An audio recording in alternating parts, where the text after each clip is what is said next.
నేటి ముఖ్యాంశాలు. జీవి ఆంజనేయుల నామినేషన్కు తరలిరండి. ప్రజాసేవకుడు, పేదల పాలిట పెన్నిధి మన జీవి ఆంజనేయులు గారు వినుకొండ అసెంబ్లీ స్థానానికి టీడీపీ, జనసేన, బీజేపీ కూటమి అభ్యర్థిగా 24వ తేదీన బుధవారం ఉదయం 9 గంటలకు నామినేషన్ వేయనున్నారు. జీవి గారు నామినేషన్ మహోత్సవానికి ప్రజలు వేలాదిగా తరలివచ్చి జయప్రదం చేయాలని ఆంజనేయులు కోరారు. స్థానిక కారంపూడి రోడ్లోని విద్యుత్ సబ్స్టేషన్ వద్ద ఆర్టీసీ బస్టాండు, శివస్తోమ సెంటర్ మీదుగా తహసీల్దార్ కార్యాలయం వద్ద ర్యాలీకు కొనసాగుతుందని అన్నారు. మండలం వెంకుపాలెం గ్రామం నుంచి 25 వైసీపీ కుటుంబాలు టీడీపీలోకి జాయిన్ అవ్వడం జరిగింది. వారిలో దరివేముల నగేష్, దరివేముల లాలు, దరివేముల అచ్చుబాబు, వేముల బుజ్జి, దారివేముల వెంకయ్య, దారివేముల మరీబాబు తదితరులు పార్టీలో చేరారు. తెలుగుదేశం పార్టీలో చేరినందుకు వారందరికీ పేరు పేరు హృదయపూర్వక అభినందనలు తెలియజేస్తున్నా. పార్టీ నుండి స్వాగతం తెలియజేస్తున్నా. మన వెంకుపాలెం గ్రామ పార్టీ అధ్యక్షుడికి, వెంకుపాలెం తెలుగుదేశం పార్టీ నాయకులకు ప్రత్యేక అభినందనలు తెలియజేస్తున్నా. వీళ్ళందరినీ పార్టీలో చేర్చినందుకు చాలా ధన్యవాదాలు, అభినందనలు. వెంకుపాలెం గ్రామం నుండి నాగేష్ గారు, దారివేముల లాలు, అచ్చిబాబు, దారివేముల బుజ్జి, వెంకయ్య గారు, మరీబాబు, జి గురవయ్య, డి రమేష్, వీళ్ళందరూ 25 కుటుంబాలు తెలుగుదేశం పార్టీలో చేరిన అందరికీ గట్టిగా చెప్పడం వీళ్ళందరినీ అభినందించాలి. వెంకుపాలెం తెలుగుదేశం పార్టీ నాయకులకి నేను అభినందన తెలియజేస్తున్నా. చంద్రబాబు గారు ముఖ్యమంత్రి అయితే మళ్ళీ లక్షల మందికి ఉద్యోగ అవకాశాలు వస్తాయి. రాజధాని మాకు అభివృద్ధి చెందుతుంది.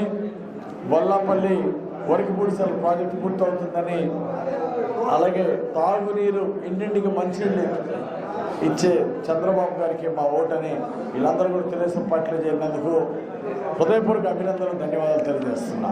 వినుకొండ పట్టణం స్థానిక తెలుగుదేశం పార్టీ కార్యాలయంలో పట్టణంలోని 3వ వార్డు నుండి వైసీపీని వీడి టీడీపీలోకి 10 కుటుంబాలు చేరిక. వినుకొండ నియోజకవర్గ టీడీపీ, జనసేన, బీజేపీ పార్టీల ఉమ్మడి అభ్యర్థి శ్రీ జీవి ఆంజనేయులు గారు మరియు మాజీ శాసనసభ్యులు శ్రీ మక్కెన మల్లికార్జునరావు గారు మరియు వినుకొండ నియోజకవర్గ పరిశీలకులు మానకొండ శివప్రసాద్ గారు కండువా కప్పి పార్టీలోకి ఆహ్వానించారు. ఈ కార్యక్రమంలో నాయకులు, కార్యకర్తలు పాల్గొన్నారు. ఈరోజు వినుకొండ పట్టణంలోని 3వ వార్డు నుంచి జీవి ఆంజనేయులు గారి మీద ఉన్నటువంటి గౌరవంతో, నమ్మకంతో ఈ రోజున వైసీపీ నుంచి కాంగ్రెస్, టీడీపీలో చేరుతున్నటువంటి సోదరులందరికీ ఆహ్వానం పలుకుతూ తప్పనిసరిగా ఎన్నికల్లో మనం విజయం సాధిస్తాం. తర్వాత వార్డులో ఉన్నటువంటి అన్ని సమస్యలను కూడా త్వరలోనే పరిష్కారం చేద్దామని సందర్భంగా తెలియజేస్తూ మంచి అభ్యర్థులైన శ్రీకృష్ణదేవరాయలు గారిని, ఆంజనేయులు గారిని గెలిపించాలని మీ అందరినీ కోరుకుంటున్నా. వినుకొండ నియోజకవర్గం పట్టణంలోని 17వ వార్డు నుండి ఎన్నికల ప్రచారంలో భాగంగా ఇంటింటికి తిరిగి తెలుగుదేశం పార్టీ పథకాల గురించి వివరిస్తున్న, వారి సమస్యలు అడిగి తెలుసుకుంటున్న వినుకొండ నియోజకవర్గ టీడీపీ, జనసేన, బీజేపీ పార్టీల ఉమ్మడి అభ్యర్థి శ్రీ జీవి ఆంజనేయులు గారు మరియు మాజీ శాసనసభ్యులు శ్రీ మక్కెన మల్లికార్జునరావు గారు మరియు ఉమ్మడి జిల్లా జనసేన పార్టీ కోఆర్డినేటర్ నిస్సంగ శ్రీనివాసరావు గారు, అలాగే ఈ కార్యక్రమంలో టీడీపీ, జనసేన, బీజేపీ పార్టీల నాయకులు, కార్యకర్తలు, అభిమానులు, మహిళలు పాల్గొన్నారు. కొండముట్ల సుబాని గారు, అట్లాగే రఫీ, పెద్ద కరిముల్లా, చిన్న కరిముల్లా, రషీద్, బాబావలి, వీళ్ళందరూ ఆధ్వర్యంలో 20 కుటుంబాలు ఈరోజు ఈ వార్డులో తెలుగుదేశం పార్టీలో చేరారు.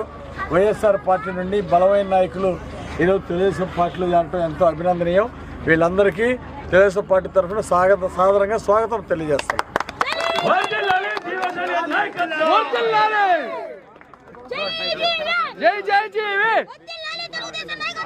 టౌన్ ఫస్ట్ సాధించిన గీతాంజలి విద్యా సంస్థ 10వ తరగతి 2023-24 సంవత్సరంలో టౌన్ ఫస్ట్ సాధించిన గీతాంజలి విద్యా సంస్థలను చెప్పడంలో సందేహం లేదు.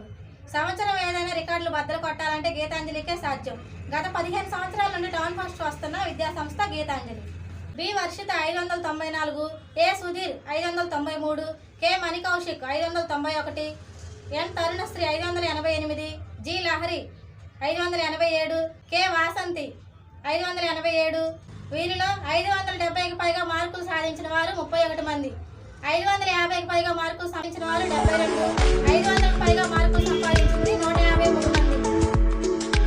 నూజెండ్ల మండలంలోని పలు గ్రామాల్లో సిఐఎస్ఎఫ్ బలగాలతో రూట్ మార్చ్ నిర్వహించిన సిఐ అధికారి సుధాకర్, ఎస్ఐ లక్ష్మీనారాయణ రెడ్డి. వినుకొండ నూజెండ్ల మండలంలోని పాత కొత్తపాలెం, కొండరాయనపాలెం గ్రామాల్లో rural CI Upputuri Sudhakar, Ainolu SI Lakshminarayana Reddy ఆధ్వర్యంలో సిఐఎస్ఎఫ్ బలగాలు రూట్ మార్చ్ నిర్వహించారు. అనంతరం సిఐ సుధాకర్ మాట్లాడుతూ రానున్న ఎన్నికల్లో గ్రామాల్లోని ప్రజలు ప్రశాంత వాతావరణంలో తమ ఓటు హక్కును వినియోగించుకోవాలని సూచించారు.